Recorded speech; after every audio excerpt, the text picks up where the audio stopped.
माजी खासदार राहुल शेवाळ्यांच्या वक्तव्याला आता संजय राऊतांनी उत्तर दिले। 23 जानेवारीला राज्यात मोठा भूकंप होईल असं वक्तव्य शेवाळ्यांनी केलं होतं। त्यावर आमच्या शिवसेनेनं राहुल शेवाळ्यांना पराभूत केलंय असा टोला राऊतांनी लगावलाय। 23 जानेवारीला एक मोठा स्फोट होण्याची शक्यता आहे, एक राजकीय भूकंप होण्याची शक्यता आहे। म्हणून आपल्या पक्षाचं अस्तित्व टिकवण्याकरता, आपल्या पक्षातल्या आमदारांना टिकवण्याकरता अशा बातम्या वडेट्टीवार आणि संजय राऊत पसरवत आहेत। काँग्रेसचे काही आमदार आणि उबाटाचे आमदार हे शिवसेनेमध्ये प्रवेश करण्याकरता इच्छुक आहेत। त्यांची संख्या 15-10 अशा संख्येवर आहे आणि त्यामुळे कुठे ना कुठेतरी आपला पक्ष फुटू शकतो। आपल्या पक्षाचं अस्तं दुसऱ्याच्या उदयापेक्षा स्वतःच्या अस्ताची काळजी घ्या।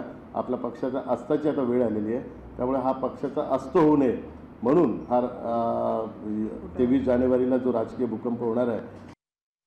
राहुल शेवाळे काय बोलतात त्याच्यावर जाऊ नका। राहुल शेवाळ्यांचा पराभव शिवसेनेने केलेला आहे, दारुण।